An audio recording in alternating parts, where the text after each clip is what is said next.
Hello students, today I am going to explain you regarding hard water and soft water. Well students, you have noticed that water of some places it forms lather easily with soap, whereas that of other places it does not lather easily. Why it's so? Water that lathers easily with soap is called soft water, whereas the water that does not lather easily with soap is called hard water. Now boys, lather means a foam. Okay. Now question arises over here, what makes water hard?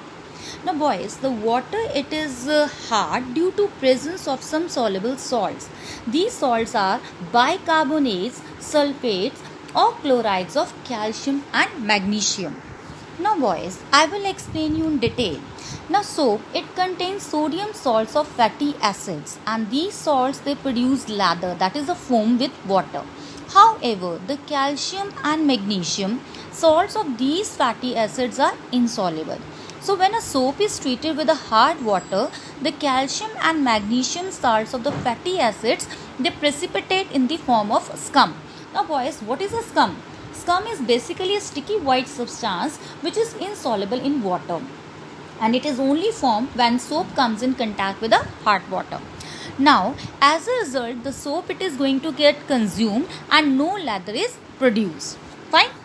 Now boys, we are going to learn that hard water it is classified into two types, that is temporary hardness and permanent hardness. Right? Now we will learn regarding the temporary hardness first. If the hardness of the water it can be removed by simply boiling, then it means it is a temporary hardness, right? And if the hardness of the water it cannot be removed by the boiling, then it is called as a permanent hardness, right? Now the question arises, what causes a temporary hardness and what causes the permanent hardness of the water? Now temporary hardness it is caused by the presence of the bicarbonates of calcium and magnesium, whereas permanent hardness it is caused by the presence of the sulfates and chlorides of calcium and magnesium. Now students, the question arises, why it is necessary to remove the hardness of the water and how can it be removed? Fine. Now we will be learning why is it necessary to soften the hard water or to remove the hardness of the water. Students, it is necessary to remove the hardness of the water because hard water is unfit for most of the domestic and industrial purposes. For example, hard water is unfit for the laundries. Why? As it is consuming too much soap and leaves dirty stains of calcium and magnesium salts of fatty acids on the clothes. Secondly, hard water is not very suitable for bathing. Again, the reason is that the precipitates of calcium and magnesium salts of fatty acids formed on reaction with soap, it causes irritation on the skin. Then, it is not possible to cook our food also in the hard water. Now boys, though not injurious to health, hard water does not have any good taste. Now lastly, why it is necessary to remove the hardness of the water, because when used for the industrial purposes, hard water produces white deposits of insoluble substances which is termed as scales. Now the scales they consist mainly of calcium carbonate, magnesium carbonate and calcium sulfate.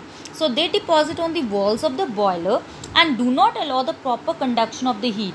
As a result, they also block the pipes which may cause the serious accidents. Now lastly, we will learn how we are going to make the hard water soft. Right? Now the temporary hardness of the water can be removed by only boiling the hard water. But now this permanent hardness of the water it can be only removed when we are going to treat the hard water with the washing soda. Right? A solution of washing soda it is added to the water and the carbonates of calcium and magnesium they precipitated out, and the sodium sulfate and sodium chloride formed will not make the water hard.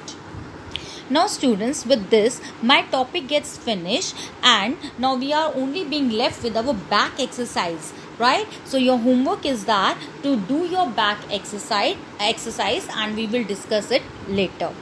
Thank you.